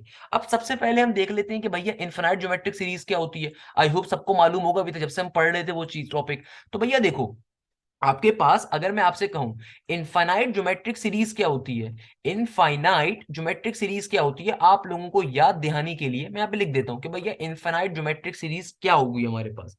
बहुत बेसिक सी सीरीज होगी भैया, सिंपल तरीके से ए होगा, फिर प्लस का ए आर होगा, फिर प्लस का ए आर स्क्वायर होगा, फिर प्लस का डॉट डॉट डॉट, ये सीरीज चलती जाएगी।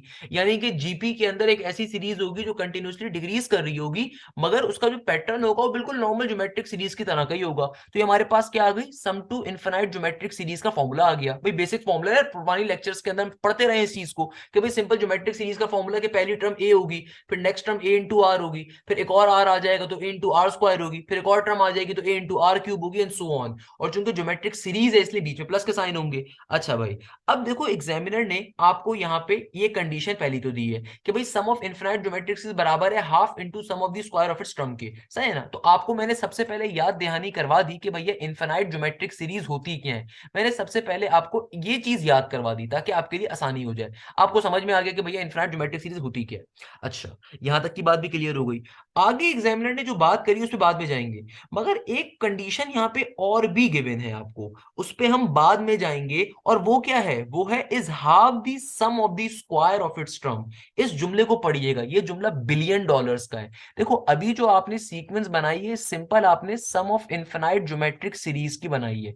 एग्जामिनर अब क्या कह रहे हैं कि भाई आपके पास जो अगली चीज है इस कंडीशन में वो क्या है? Sum of the square of its term. यानी कि जो इनफिनाइट ज्योमेट्रिक सीरीज का सीक्वेंस है वो बराबर है half into sum of the square of its term, यानी कि सम ऑफ दी किसके? Square of its term. जरा बात को समझिएगा, ये बात कुछ बच्चों के लिए मुश्किल हो सकती है मगर मैं कोशिश करूंगा बहुत आसान कर दूं। भाई देखो ये जो आपके पास सिंपल ज्योमेट्रिक सीरीज है ये सिंपल वाली आ गई। अब अगर मैं आपसे कहूं कि भैया इस सीरीज के ऊपर जहां जहां टर्म्स आ रही है सब पे स्क्वायरिंग कर दो, यानी कि ये वाली जो सिंपल आपके पास ज्योमेट्रिक सीरीज है इन्फिनिटी वाली, सम क्या उसका जो सीरीज है, आपने क्या करना है सीरीज जब लिख दिया तो सम लिखने की वजह जरूरत नहीं है। आपके पास जब सिंपल जो सीरीज आ रही है उस सीरीज का अगर आप स्क्वायर कर दो, स्क्वायर का मतलब क्या है? जो फर्स्ट टर्म है उसके ऊपर भी स्क्वायर आ जाएगा। आपके पास जो सेकंड टर्म है ए आर, ये भी स्क्वायर में कन्वर्ट हो जाएगी। आपके पास जो थर्ड टर्म है इस पे ए पे भी स्क्वायर आ जाएगा और आर स्क्वायर पे भी जब स्क्वायर आएगा तो क्या बन जाएगा? आर की पावर 4। अब आप सोच रहे होंगे सर ये क्या काम आपने कर दिया? भाई ये हम लोगों ने सिंपल पहले सीरीज को बनाया है जो कंडीशन में गिवन है। कैसे?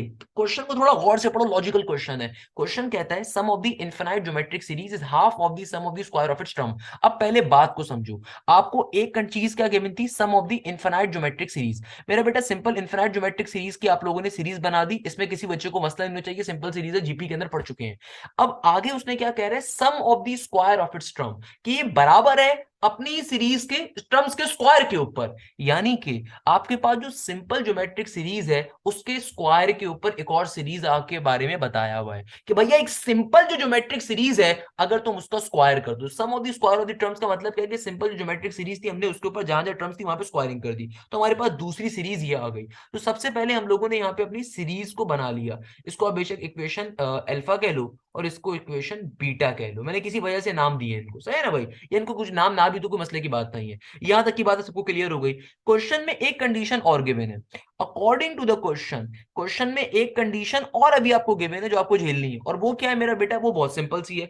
वो आपसे एग्जामिनर कहता है, वो आपसे एग्जामिनर क्या कह रहा है, एग्जामिनर आपसे कहता है कि भैया देखो, if the sum of its first two term is 4 into 1/2, यानी कि आपको पहली दो टर्म्स का सम गिवन है किसके बराबर, 4 into 1/2 के बराबर गिवन है। एग्जामिनर क्या कह रहा है, sum of first two terms, sum of first two terms, sum of first two terms किसके बराबर है, गौर से बात को समझिएगा, sum of first two terms किसके बराबर आपको गिवन है, ये बराबर है 4 into 1/2 के बराबर। अच्छा भाई, अब जरा लॉजिकल चीज है भाई, sum of the first two terms, GP की बात चल रही है, जीपी के अंदर सम क्या होगा, अगर आपको दो टर्म्स है यानी कि A1 प्लस का A2, और जीपी में A1 A2 को आप कैसे लिखोगे भाई, जीपी के अंदर A1 का मतलब ऑब्वियसली A ही होगा, और A2 का मतलब क्या होता है, जीपी के अंदर मेरा बेटा AR के बराबर होता है। तो यानी कि A1 की जगह पे मैं A लिख सकता हूं और A2 की जगह पे मैं AR लिख सकता हूं, यानी कि sum of first two terms, पहली दो टर्म्स का सम किसके बराबर है, 4 into 1/2 के बराबर है। और 4 into 1/2 को अगर नॉर्मल फ्रैक्शन में कन्वर्ट करोगे तो कैसे करोगे, 4 2 8, 8+1 9/2, बचपन से वाली फ्रैक्शन करते हुए आ रहे हो ना, होल फ्रैक्शन से नॉर्मल फ्रैक्शन में कन्वर्ट करना। तो आपको दूसरी कंडीशन यहां से गिवन है कि भैया आपसे क्या कहा जा रहा है, if the sum of its first two term is 4 into 1/2, यानी कि पहली दो टर्म्स का सम बराबर है किसके, आपके पास 4 into 1/2, तो वहां से आपके पास आंसर आ गया 9/2 के। अगर आप इसको थोड़ा सा सिंप्लीफाई कर लो, थोड़ा सा बिल्कुल छोटा सा, तो भैया देखो आपको यहां से ए कॉमन आ रहा है, ए कॉमन ले लीजिए, तो ब्रैकेट में क्या बचेगा, 1 प्लस का आर इक्वल टू के बाद 9/2 का 9/2 एज इट इज, ये 1 प्लस आर यहाँ पे मल्टीप्लाई हो रहा है, वहां पे डिवाइड हो जाएगा, तो आपके पास ए की वैल्यू किसके बराबर आ जाएगी, ये आ जाएगी 9/2 इंटू 1 + r के। ये आपके पास फाइनली ए की वैल्यू आ गई। जरा बात को समझिएगा, बात बड़ी लॉजिकल करूंगा, यहां से इस क्वेश्चन का कॉन्सेप्ट है, मैं पूरी बात जो अभी तक हम लोगों ने क्वेश्चन पढ़ा है उसको दोबारा समझाने को तैयार हूं, अगर आप लोग सुनने को तैयार हैं कि भाई देखो अभी तक हम लोगों ने कोई मुश्किल चीज नहीं करी मेरा बेटा। इस क्वेश्चन में सिंपल सी कंडीशन गिवन है, आपसे कहा जा रहा है कि sum of the infinite geometric series बराबर है हाफ के, किसके हाफ के, sum of the square of its term के। तो सबसे पहले आपने सिंपल इनफिनाइट ज्योमेट्रिक सीरीज को लिख दिया, आप सबको पता है इनफिनाइट ज्योमेट्रिक सीरीज क्या होती है, सिंपल तरीके से आपने नोट डाउन कर दिया। आगे एग्जामिनर आपसे कहता है कि भैया आपके पास चूंकि sum of the square of its term की बात की जा रही थी, तो हमने इसी ज्योमेट्रिक सीरीज के स्क्वायर्स क्या होंगे भाई, चूंकि आपसे जुमला क्या कहा जा रहा है, sum of the infinite geometric series is half of the sum of its square of its term, सही है ना, यानी कि जो ज्योमेट्रिक सीरीज एक नॉर्मल होती है उसी के टर्म्स का स्क्वायर, तो भैया आपने सिंपल टर्म्स का स्क्वायर कर दिया तो आपके पास दूसरी सीरीज भी आ गई। तो ये तो आपने पहली दो अपनी सीरीज को डिफाइन कर दिया कि सीरीज क्या गिवन थी, ये वाली बात सबको क्लियर हो गया। यूब अब देखो जब आप आगे जाते हो तो क्वेश्चन में आगे कंडीशन गिवन है, क्या गिवन है, if the sum of the first two terms is 4 into 1/2, यानी कि पहली दो टर्म्स का सम अगर 4 into 1/2 के बराबर है, तो आपने सिंपल पहली दो टर्म्स का सम लिया 4 into 1/2 के ऊपर, तो वहां से आपके पास ए की वैल्यू आ गई 9/2 इंटू 1 + 4 के। पहली दो टर्म्स का मतलब क्या है, T1 प्लस T2, यानी कि A1 प्लस A2, तो A1 को A कहते हैं और A2 को AR कहते हैं जीपी के अंदर, है ना भाई, सारी बातें पढ़ चुके हैं। तो यहां से आपके पास ए की वैल्यू आ गई, तो ये तो आपने बड़ा सिंपल सा काम कर दिया। ओके, अच्छा, अब अगर मैं आपसे कहूं कि इसको थोड़ा सा हम लॉजिकल करने वाले हैं, यहां तक की बात सबको क्लियर है, यहां तक आई होप किसी भी स्टूडेंट को कोई भी इंशाल्लाह ताला मसला नहीं होगा, यहां तक हमारे पास किसी भी हमारे स्टूडेंट को, मुझे डेफिनेटली यकीन है कोई प्रॉब्लम नहीं होगी इंशाल्लाह ताला। अब देखो अगर मैं आपसे एक छोटी सी बात करूं, अगर आप अपनी ओरिजिनल इक्वेशन नंबर 1 को देखो, आपसे इस क्वेश्चन में जो कंडीशन गिवन थी, आपसे ओरिजिनली इस क्वेश्चन में कंडीशन क्या गिवन थी, जरा अगर आप उसको थोड़ा सा लॉजिकली देखो, तो बेसिकली आपसे क्या कहा जा रहा है, आपसे कहा जा रहा है कि भैया sum of infinite geometric series, मैं बार बार नहीं लिख रहा पूरा, तो मैं यहाँ पे छोटा सा शॉर्ट फॉर्म लिख देता हूँ, आपने पूरा लिखना है कि भाई sum of infinite geometric series किसके बराबर है, हाफ टाइम्स के किसके, sum of square of infinite geometric sequence के, है ना भाई, यही बात की जा रही है ना आपसे कि भैया sum of infinite geometric series basically बराबर है किसके, half of the sum of the infinite geometric sequence के, जो इक्वेशन नंबर 1 में हम लोगों ने बात कही भी है। तो अगर आप इसको थोड़ा सा एनालाइज करो कि भाई simple sum of infinite geometric series का फॉर्मूला क्या होता है, भाई simple sum of infinite geometric series का फॉर्मूला किसके बराबर होता है, ये बराबर होता है A/1 - का R, है ना भाई। आपके पास simple sum of infinite geometric series का फॉर्मूला किसके बराबर होता है मेरा बेटा, कलर चेंज करके लिख देता हूं कि भाई सिंपल S इंफिनिटी का फॉर्मूला होता है A/1 - का R। अब तमाम लोग इस बात को जानते हो, पढ़ चुके हो बहुत दफा, बिलियन दफा इस फॉर्मूले को यूज कर चुके हो। और तो हमने simple sum of infinite geometric series की जगह पे क्या लिख दिया, A/1 - का R। अब देखो आगे क्या है, आगे हाफ का हाफ एज इट इज, आगे एग्जामिनर क्या कह रहा है, sum of the square of infinite geometric series, यानी कि जो इन्फिनाइट ज्योमेट्रिक सीरीज है उसका स्क्वायर। तो इसका मतलब क्या है, तमाम की तमाम टर्म्स के ऊपर क्या आ जाएगा, स्क्वायर आ जाएगा। देखो ये जो फॉर्मूला है किसका है, ये सिंपल ज्योमेट्रिक सीरीज इंफिनिटी की जो है उसके सम का है। अगर मुझे उसका फॉर्मूला निकालना है जो कि square base infinite geometric series है, तो भैया इस सिंपल फॉर्मूले की तमाम टर्म्स के ऊपर स्क्वायर ले लूंगा, यानी कि ए पे भी स्क्वायर आ जाएगा, वन पे भी स्क्वायर आ जाएगा, आर पे भी स्क्वायर आ जाएगा। अगर किसी बच्चे को प्रॉब्लम हो रही है, गौर से समझिएगा मेरा बेटा, बहुत सिंपल सी बात कर रहा हूं। क्या कहा मैंने, देखो आपके पास अगर कहा जाता है sum of infinite geometric series, इसका फॉर्मूला क्या होता है, आप तमाम लोग जानते हो, a divided by one minus r होता है।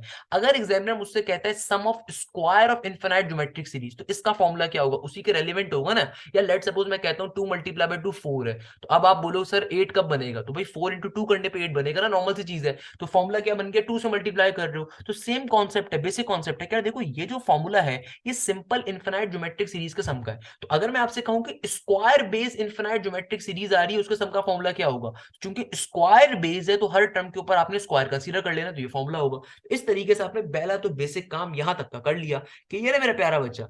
अब जरा इसको सिंप्लीफाई कर लेते हैं, अब जरा क्या कर लेते हैं इसको सिंप्लीफाई। तो भैया देखो कैसे सिंप्लीफाई करेंगे, बहुत बेसिक कॉन्सेप्ट है। ये a divided by one minus r का one minus r as it is equal to के बाद हाफ का हाफ, ए स्क्वायर का ए स्क्वायर ऊपर अभी एज इट इज रहने देते हैं। देखो नीचे क्या है, वन स्क्वायर माइनस का आर स्क्वायर। आपको याद हो कि ना याद हो, एक फॉर्मूला होता है गलती से मैथ्स में जिसको कहते हैं ए स्क्वायर माइनस बी स्क्वायर, ये बराबर होता है ए प्लस बी इंटू ए माइनस के बी के। तो मेरे प्यारे शागिर्दों नीचे मैं क्या बना सकता हूँ, simple one plus R into one minus R के बराबर। क्लियर है यहाँ तक की बात, क्योंकि भाई हमने सिंपल यहाँ पे ए स्क्वायर माइनस बी स्क्वायर का फॉर्मूला यूज कर दिया। इस वन माइनस आर से ये वाला वन माइनस आर क्या हो जाएगा, कैंसिल आउट, क्योंकि ऑब्वियसली जब ये यहाँ से मल्टीप्लाई और डिवाइड होगा, ये डिवाइड और हमें मल्टीप्लाई होगा, तो एक दूसरे को कैंसिल आउट कर देंगे। तो आपके पास इसी तरीके से इस ए से एक स्क्वायर भी कैंसिल आउट हो सकता है, तो हमने सिंप्लीफाई कर लिया थोड़ा सा। सही है ना भाई, हमने क्या करा, सिंप्लीफाई कर लिया। देखो इस ए से ये वाला एक स्क्वायर कैंसिल आउट हो सकता है, क्योंकि आमने सामने है ना, जब ये ए यहाँ पे मल्टीप्लाई हो रहा है वहां पे डिवाइड होगा, तो एक स्क्वायर को कैंसिल आउट कर देगा। इसी तरीके से वन माइनस आर ने इस वन माइनस आर को क्या कर दिया, कैंसिल आउट। क्यों, क्योंकि बेटा देखो ये डिवाइड हो रहा है, वहां पे जब मल्टीप्लाई होगा तो ऑब्वियसली कैंसिल आउट कर देगा, तो डायरेक्टली मल्टीप्लाई खत्म कर सकते हो। अब आपके पास देखो यहाँ पे कुछ भी नहीं बचा, सिंपल वन बच रहा है। तो ये जो टू है और वन प्लस का आर है, इनको दूसरी तरफ शिफ्ट कर दूंगा। ये टू भी यहाँ पे देखो डिवाइड हो रहा है, और ये वन प्लस का आर भी यहाँ पे डिवाइड हो रहा है, दूसरी तरफ जाके मल्टीप्लाई हो जाएगा। तो क्या हो जाएगा, टू इंटू वन प्लस का आर, और इक्वल टू के बाद क्या बचा, सिंपल ए का ए एज इट इज। सही है ना मेरा प्यारा बच्चा। अच्छा, तो अगर ब्रैकेट को ओपन करवा दो तो क्या हो जाएगा, सिंपली ये हो जाएगा टू प्लस का टू आर इक्वल टू के बाद ए का ए एज इट इज। तो हमने क्या करा, हमने ब्रैकेट को सिंपल तरीके से ओपन कर दिया। हमने क्या करा मेरा प्यारा बच्चा, ब्रैकेट को सिंपल तरीके से एक्सपेंड कर दिया, ओपन कर दिया। बहुत सिंपल सी चीज है, इसमें परेशान होने की बिल्कुल भी जरूरत नहीं है। क्लियर है यहाँ तक की बात तमाम के तमाम स्टूडेंट्स को, कोई मसला किसी बच्चे को भाई यहाँ तक, कोई प्रॉब्लम की बात किसी बच्चे को यहाँ तक, आई होप कोई भी नहीं होगी। अब देखिएगा, अब आपने ऊपर ए की वैल्यू फाइंड करी हुई थी, जो आपको एक कंडीशन गिवन थी, आपने वहां से ए की वैल्यू को फाइंड किया हुआ है। तो हम यहाँ पे क्या कर सकते हैं, since since A is equal to, हमें मालूम है ए किसके बराबर है, ए बराबर है 9 divided by 2 into one plus का आर। चूंकि हमें मालूम है कि ए इसके बराबर है, तो सिंपल तरीके से ए के अंदर ए की वैल्यू को पुट कर देते हैं। तो मेरा बेटा ये क्या बन जाएगा, ये हमारे पास क्या हो जाएगा भैया, सिंपल तरीके से ए के अंदर अगर आप ए की वैल्यू को प्लॉट कर दें, इसको मैं आपको सामने शो कर देता हूँ, कोई मसले की बात नहीं है, सही है ना। तो आपने क्या करना है, ए के अंदर ए की वैल्यू को पुट कर देना है। तो भैया ये क्या हो जाएगा, ये हो जाएगा सिंपली टू प्लस का टू आर इक्वल टू के बाद ए के अंदर ए की वैल्यू। तो ए की वैल्यू किसके बराबर है भैया, 9 divided by 2 into one plus R. सही है ना। अगेन देखो यहाँ पे जब ये ब्रैकेट ओपन होगा, टू तमाम टर्म से मल्टीप्लाई हो जाएगा, तो ये क्या बन जाएगा, ये ऊपर बन रहा है टू प्लस का टू आर इक्वल टू के बाद नाइन का नाइन, और नीचे जब ब्रैकेट ओपन होगा तो नीचे भी क्या बन जाएगा, टू प्लस का टू आर। ये पूरी टर्म यहाँ से यहाँ पे जाके क्या हो जाएगी, मल्टीप्लाई। सही है ना भाई। तो क्या हो गया, देखो ऊपर पहले से टू प्लस का टू आर था, और ये नीचे वाला टू प्लस का टू आर भी ऊपर आके मल्टीप्लाई हो जाएगा, इक्वल टू के बाद नाइन का नाइन एज इट इज रहेगा। देखो एक और कॉन्सेप्ट समझ लो, किसी को और प्रॉब्लम होती है तो भाई, कभी भी दुनिया में अगर एक जैसी दो टर्म्स आपस में मल्टीप्लाई हो, जैसे ए प्लस बी मल्टीप्लाई हो, तो भाई इसका मतलब क्या होता है, ये क्या बन जाएगा, ए प्लस बी स्क्वायर के बराबर। कभी भी दुनिया के अंदर अगर दो एक जैसे ब्रैकेट्स आपस में मल्टीप्लाई होंगे तो उनका होल स्क्वायर बन जाता है। तो देखो टू प्लस टू आर का मतलब क्या है, इसका मतलब बहुत सिंपल है, टू प्लस टू आर का होल स्क्वायर इक्वल टू के बाद नाइन का नाइन एज इट इज। तो आप इसको अगर थोड़ा सिंप्लीफाई कर लो, अब आप बोलोगे सर सिंप्लीफाई कैसे करें, भाई सिंपल ए प्लस बी के होल स्क्वायर का फॉर्मूला अप्लाई कर दीजिए। ए प्लस बी की होल स्क्वायर का फॉर्मूला क्या होगा मेरा बेटा, ये हो जाएगा 2 का स्क्वायर 4 और 2 टू जार 4r और सॉरी 2 टू जार 4 4 टू जार 8r, एक फॉर्मूले का भी तो 2 होगा ना भैया। और फिर 2r का स्क्वायर क्या हो जाएगा, simply 4r square equal to के बाद 9। तमाम टर्म्स को एक साइड पे शिफ्ट करेंगे, आप सिंपल तरीके से अपना कॉमन यहाँ पे कॉमन टर्म को ब्रेक कर देंगे और आंसर ले आएंगे। तो 4r स्क्वायर का 4r स्क्वायर प्लस का 8r प्लस का 9 जब इधर आएगा तो माइनस की फॉर्म पे आएगा, तो जाहिर सी बात है 4 माइनस 9 क्या हो जाएगा, माइनस का 5 हो जाएगा इक्वल टू 0। तो हमने सिंपल तरीके से इक्वेशन को सिंप्लीफाई करवा दिया। अब मिडिल टर्म को यहाँ पे आप ब्रेक करवा दीजिए। मिडिल टर्म को आप कैसे ब्रेक करवाओगे, 4 5 20 और बीच की वैल्यू है 8, तो मिडिल टर्म को कैसे ब्रेक करवा सकते हैं, देखो फर्स्ट टर्म को लास्ट टर्म से मल्टीप्लाई करवाओ, सारे कॉन्सेप्ट मैंने आपको दिए हुए। फर्स्ट टर्म को लास्ट टर्म से मल्टीप्लाई करवाओगे तो क्या बन जाएगा, 4 इंटू नेगेटिव 5 20, 20 को दो नंबर में ब्रेक करना है। तो एक हो सकता है 2 10 20 और एक 10 1 10। तो भाई देखो, अगर मैं 10 माइनस का 2 करता हूँ, क्या पॉजिटिव का 8 मिलेगा, बीच की वैल्यू मिलेगी। क्या 10 मल्टीप्लाई बाय -2 करने पे माइनस का 20 मिलेगा, बिल्कुल मिलेगा, यानी कि मिडिल टर्म ब्रेक हो सकती है। तो सिंपल तरीके से आपने मिडिल टर्म को ब्रेक कर देना है मेरा बच्चा। तो मिडिल टर्म को हम बहुत सिंपल तरीके से यहाँ पे इस तरीके से ब्रेक डाउन कर देंगे। हमने क्या करना है, सिंपली मिडिल टर्म को ब्रेक डाउन कर देना है। पहली दो टर्म्स में देखो क्या चीज कॉमन आ रही है, 2r आई गेस कॉमन होगा फर्स्ट टू टर्म्स के अंदर, यहाँ से 2r कॉमन ले लिए तो क्या बचेगा, r प्लस का 5, 2r प्लस का 5 सॉरी। और लास्ट की टू टर्म्स में से हम लोग माइनस का 1 कॉमन ले लेंगे। इन दोनों टर्म्स में कुछ भी कॉमन नहीं है तो माइनस का 1 कॉमन ले लेंगे। ब्रैकेट में क्या बचेगा, अगेन 2r प्लस का 5 इक्वल टू के बाद 0 का 0। ओके, तो हमारे पास दो यहाँ पे फैक्टर्स आ गए, एक आ गया 2r प्लस का 5 और दूसरा आ जाएगा 2r माइनस का 1 इक्वल टू 0। दोनों को बारी बारी आप 0 के ऊपर इक्वेट करवा लीजिए तो आपके पास r की वैल्यूज आ जाएंगी दो। सही है ना भाई, दोनों को बारी बारी आपने 0 के ऊपर इक्वेट करवा लेना है। तो r की आपके पास एक वैल्यू क्या आ जाएगी, नेगेटिव का 5 डिवाइडेड बाई 2, और r की दूसरी वैल्यू क्या आ जाएगी हमारे पास मेरा प्यारा बच्चा, वो बहुत सिंपल सी होगी, और वो क्या होगी भैया, ये होगी पॉजिटिव के अंदर हाफ। तो r की एक वैल्यू आ गई हाफ के बराबर, एक आ गई नेगेटिव के 5/2 के बराबर। क्लियर है यहाँ तक की बात, कोई मसला है यहाँ तक, कोई प्रॉब्लम की बात यहाँ तक। अच्छा, अब आपको r की दो वैल्यूज मिल रही हैं, मगर खुदारा आपने दोनों वैल्यूज पे सॉल्व नहीं करना। क्यों, क्योंकि एक चीज इस कॉन्सेप्ट के अंदर इस क्वेश्चन में बहुत कॉमन है, अक्सर बच्चे उसमें गलती करेंगे। अच्छा, पहले तो यहां तक की बात क्लियर कर लेते हैं, यहां तक किसी बच्चे को मसला तो नहीं है ना भाई, तमाम बच्चे चैट के अंदर जवाब मुझे दे सकते हैं, कोई मसला तो नहीं है यहाँ तक मेरे प्यारे शागिर्दों। नहीं तो आप कमेंट सेक्शन के अंदर यूट्यूब पे भी बता सकते हो मेरा बच्चा। सही है ना भाई, हमने सिंपल सा काम करा है, कोई मुश्किल काम नहीं करा भैया। आपको जो कंडीशन गिवन थी, आपने उस कंडीशन के ऊपर sum of infinite geometric series का फॉर्मूला ओपन करा, और यहाँ पे sum of square of infinite geometric series के फॉर्मूले को ओपन कर दिया, सिंप्लीफाई करा, कार्डन पीटी करी, ऊपर एक ही वैल्यू निकाली हुई थी। देखो असल क्वेश्चन जो था हमारा यहाँ से स्टार्ट हो रहा था, असल क्वेश्चन हमारा यहाँ से स्टार्ट हो रहा है। मैंने आपको समझाने के लिए सारी बातें करी, असल क्वेश्चन हमारा यहाँ से स्टार्ट हो रहा है। रिमेंबर दिस थिंग, सॉल्यूशन आपका ओरिजिनली इधर से स्टार्ट हो रहा है, मगर अगर आप ऊपर वाला काम भी शो कर दोगे तो दो सीरीज है तो एग्जामिनर के ऊपर अच्छा इंपैक्ट पड़ेगा, जाहिर सी बात है। मगर असल सॉल्यूशन हमारा यहाँ से स्टार्ट हो, हमने सिंपल कुछ भी नहीं करा, एक ही जो वैल्यू निकाली थी उसको पुट करा, सिंप्लीफिकेशन करी, और यहाँ तक हम लोगों ने सिंप्लीफाई करा है तमाम टर्म्स को। यहाँ तक किसी बच्चे को कोई प्रॉब्लम, कोई मसला, कोई परेशानी, सिंपल तरीके से कॉमन टर्म ब्रेक करी, मिडिल टर्म ब्रेक करी, आपके पास आर की वैल्यूज आ गई। अब आपके पास सीरीज आपको फॉर्म करनी है। अब अक्सर बच्चे बोलेंगे सर आर की दो वैल्यूज आ रही है, क्या दोनों के ऊपर एक ही वैल्यूज निकालेंगे, नहीं। देखिए यहाँ पे आपको फाइनली आर की दो वैल्यूज मिल गई, एक आर की आपको वैल्यू मिली है नेगेटिव का 5/2, एक आपको मिल रही है 1/2 के बराबर। अब आपको एक छोटी सी चीज खुदारा मालूम होनी चाहिए, अगर आपको ये चीज नहीं मालूम तो भाई खुदारा सुन लीजिएगा, कि sum of infinite geometric series के अंदर हमेशा आर की वैल्यू 1 से क्या होती है, छोटी होती है। ऑलवेज रिमेंबर दिस थिंग, कि sum of infinite geometric series के अंदर हमेशा आर की वैल्यू कैसी होती है, 1 से छोटी होनी चाहिए, यानी कि कभी भी वो ग्रेटर देन 1 नहीं हो सकती। सही है ना भाई। तो अब देखो आपको एक वैल्यू जो मिल रही है वो नेगेटिव का 5/2 मिल रही है, तो अगर आप इस नेगेटिव के 5 डिवाइडेड बाई 2 का सिंपल तरीके से इसका अगर आप मॉडुलस लेते हो तो ऑब्वियसली पॉजिटिव का 5/2 बनेगा, और पॉजिटिव के 5/2 का मतलब क्या है कि ये नंबर ग्रेटर देन 1 आ रहा होगा, तो ये निग्लेक्ट कर दिया जाएगा, ये वाला कॉमन रेशियो कंसीडर नहीं होगा। आप चाहो तो इसको इस कॉन्सेप्ट के ऊपर समझ सकते हो कि भाई देखो, कॉमन रेशियो जो आपके पास होता है इनफिनाइट ज्योमेट्रिक सीरीज के अंदर, हमेशा वो आर की वैल्यू 1 से छोटी होनी चाहिए। अब आप बोलोगे सर यहाँ पे नेगेटिव का 5/2 आ रहा है, छोटी तो है, मगर जब मेरा बच्चा मैं यहाँ पे इसका अगर नेगेटिव साइन का मॉडुलस लूंगा तो क्या बन जाएगा, पॉजिटिव में कन्वर्ट हो जाएगा। तो obviously at the end of the day जो आर की वैल्यू आ रही होगी वो कैसी आ रही है, ग्रेटर देन 1 आ रही है, इसीलिए हम लोग इस आर की वैल्यू को कंसीडर नहीं कर रहे होंगे। या फिर इसकी मैं आपको एक और लॉजिकल रीजनिंग दे सकता हूं कि भाई देखो, आपको इस क्वेश्चन में कंडीशन गिवन थी कि आपके पास फर्स्ट टर्म और सेकंड टर्म का जो सम है वो बराबर है 9/2 के। तो अगर आप आर की वैल्यू नेगेटिव वाली यहाँ पे पुट करते हो तो कभी भी आपके पास 9/2 के ऊपर वैल्यू नहीं बनेगी। इसको आप ऐसे भी समझ सकते हो अपनी जहन की आसानी के लिए, मगर अगर इतनी डेप्थ में जाने की जरूरत नहीं है। बेसिक कॉन्सेप्ट आपको खाली मालूम होना चाहिए। बेसिक कॉन्सेप्ट क्या है कि भैया कॉमन रेशो कभी भी आपके पास 1 से बड़ा नहीं हो सकता, कभी भी अगर आपके पास इनफाइनाइट ज्योमेट्रिक सीक्वेंस होगा। तो हम फाइनली आर की वैल्यू हाफ को कंसीडर करेंगे, चूंकि नंबर 1 से छोटा है, चूंकि नंबर कैसा आ रहा है, 1 से छोटा आ रहा है। सिंपल तरीके से इक्वेशन नंबर ए के अंदर आप आर की वैल्यू को पुट करवा देंगे।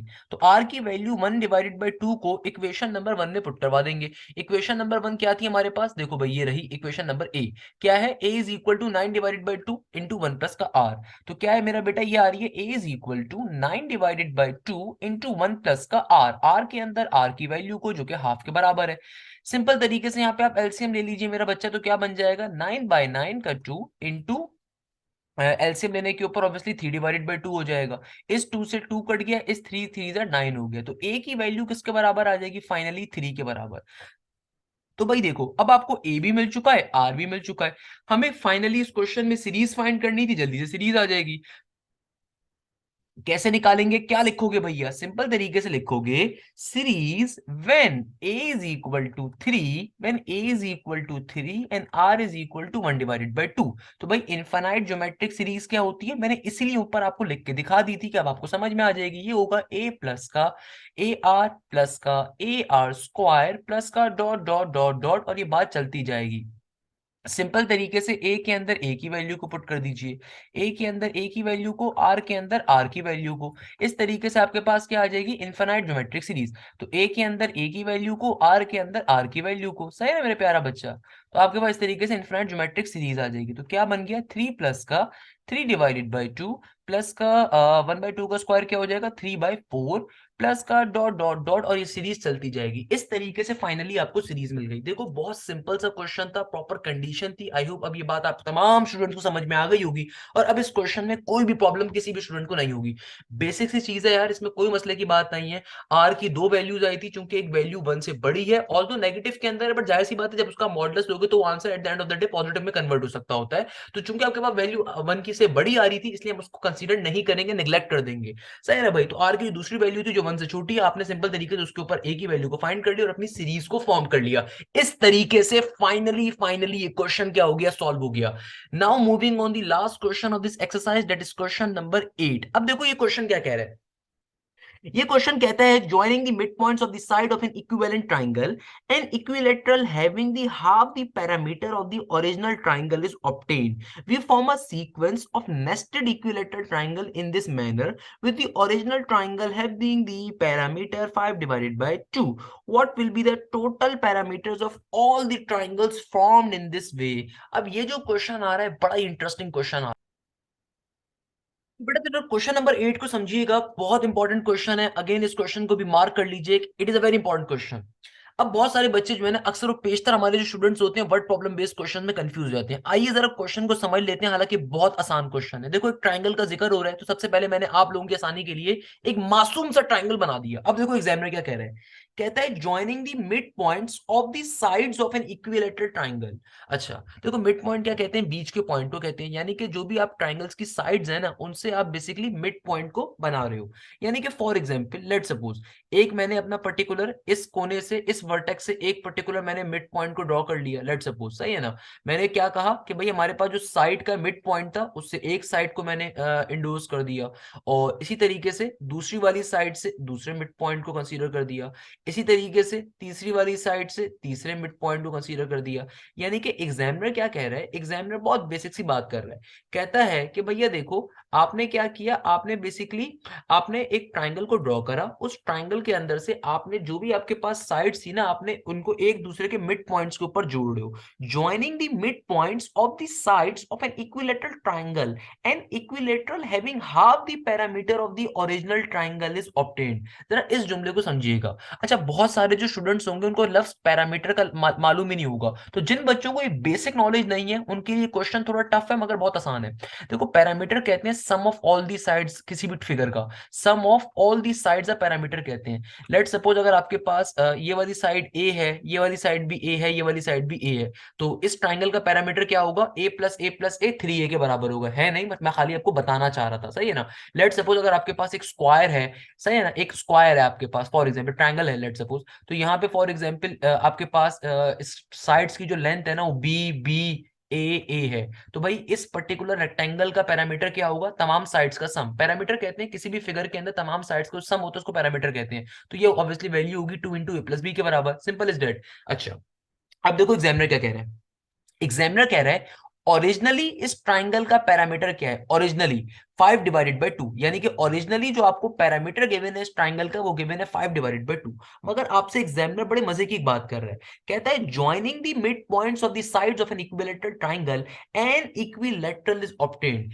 कहता है कि जब तुम अपने ट्राइंगल्स को दूसरी साइड के ऊपर, कहता है कि जब तुम अपनी एक ट्राइंगल के मिड पॉइंट से दूसरी साइड को जोड़ रहे हो और फिर दूसरी मिड पॉइंट से तीसरी साइड को जोड़ रहे हो और तीसरे मिड पॉइंट से अलग साइड को जोड़ रहे हो, तुम्हें हर दफा एक पर्टिकुलर जो है ना ट्राइंगल मिल रहा है। लेट सपोज पहले केस के अंदर आपको ये वाला एक ट्राइंगल फॉर्म हो गया, जब आपने सबसे पहले इस वाली लाइन को और इस वाली लाइन को जोड़ा तो आपको एक ट्राइंगल ऑब्टेन्ड हो गया। इसके बारे में क्या कहता है कि ये जो ट्राइंगल आपको ऑब्टेन्ड हुआ है ना, ये हाफ है, किसका हाफ है, ओरिजिनल ट्राइंगल के पैरामीटर का, यानी कि अगर ओरिजिनल ट्राइंगल का पैरामीटर 5/2 था तो इस ट्राइंगल का पैरामीटर क्या होगा, 5/2 क्योंकि हाफ है ओरिजिनल ट्राइंगल के पैरामीटर के। ओके, अच्छा, we form a sequence of nested equilateral triangle in this manner, कहता है इस तरीके से आप ब्रेक करते जा रहे हो, इस तरीके से आप ये फनकारी कर रहे हो, यानी कि आप ट्राइंगल्स को ब्रेक करते जा रहे हो, आप ट्राइंगल्स को इस तरीके से ब्रेक करते जा रहे हो। आपने पहले ये करा, अब अगली बारी में आपने क्या करा, आपने यहां से एक ट्राइंगल्स को ब्रेक कर दिया, तो आपके पास ये वाली जो ट्राइंगल ऑब्टेन्ड हुआ, ये वाला ट्राइंगल, इसका भी आपके पास क्या होगा, 5/4 ही होगा, सही है ना। अब आपने इसको और फर्दर ब्रेक कर दिया, और फर्दर कैसे ब्रेक कर सकते हो, इस तरीके से ब्रेक कर दो और इनको, यानी कि हाफ के ऊपर ब्रेक कर दो अगेन, तो अब आपके पास और छोटा ट्राइंगल आ जाएगा, ये जो इसका जो पैरामीटर होगा वो इसके भी हाफ के बराबर होगा, किसके बराबर होगा, 5/8 के बराबर होगा, क्योंकि ओरिजिनल अगर आपका 5/4 चल रहा है यहाँ पे ट्राइंगल का कंप्लीट का, तो इसका क्या होगा, उसका भी 2 से डिवाइड कर दोगे तो 5/8 के बराबर होगा। बहुत सिंपल चीज है, बिल्कुल टेंशन लेने की जरूरत नहीं है, किसी को प्रॉब्लम हो रही है दोबारा समझ लो। देखो आपसे एग्जामिनर कह रहे हैं कि ट्राइंगल है, उस ट्राइंगल का जो पैरामीटर है, पैरामीटर क्या होता है, इसमें आगे लिखा हुआ भी है कि भाई अगर ओरिजिनल ट्राइंगल का पैरामीटर 5/2 के बराबर, तो ओरिजिनल ट्राइंगल का उसने आपको पैरामीटर दे दिया, पैरामीटर का मतलब sum of all the sides of a triangle. Examiner कह रहा है कि भाई तुम सिंपल तरीके से अपने ट्रायंगल को ब्रेक करते हो, भाई बचपन से लेकर आज तक ये काम करते हो ना, पेंसिल को तोड़ देते हैं बहुत सारे बच्चे, पेंसिल कभी तोड़ी है, तो भाई पेंसिल की लेंथ अगर पहले ज्यादा थी तो अब कम हो जाएगी टूटने के बाद, सेम काम हो रहा है कि भाई आपने क्या करा, आपने सिंपल तरीके से एक साइड को दूसरी साइड के ऊपर मिड पॉइंट पे क्रिएट कर दिया, सही है। तो इससे फायदा क्या हुआ, अगर आप गौर से देखो तो आपको एक नया ट्राइंगल मिल गया, तो एग्जामिनर क्या कह रहा है, जो नया ट्राइंगल आपको मिला है ना, इसका जो पैरामीटर है इस नए ट्राइंगल का, इसका जो पैरामीटर है वो ओरिजिनल ट्राइंगल के हाफ के बराबर है, जाहिर सी बात है बीच से आधा कटा है तो किसके बराबर होगा, हाफ के बराबर होगा, बेसिक चीज है मेरा बच्चा, बेसिक चीज है ना, कोई मसले की बात तो नहीं है इसके अंदर। अच्छा, तो किसके बराबर होगा, ओरिजिनल ट्रायंगल 5/2 के बराबर है, तो ये बराबर होगा 5/4 के बराबर होगा। आगे एग्जामिनर कहता है कि भाई अगर तुम इसको फर्दर ब्रेक कर दो, अगर तुम इसी ट्रायंगल को और ब्रेक कर दो और उसको जो है ना मिड पॉइंट पे तोड़ दो, कहता है कि भाई अब जो तुम्हारे पास सिंपल तरीके से ट्रायंगल आएगा वो उसके पैरामीटर के भी हाफ के बराबर होगा, तो यानी कि इस वाले ट्रायंगल का जो पैरामीटर होगा, अगर इस पूरे का 5/4 था तो सिर्फ इस वाले रीजन का कितना होगा, ये ओरिजिनल का 5/4 का भी हाफ, तो ऑब्वियसली वो 5/8 होगा।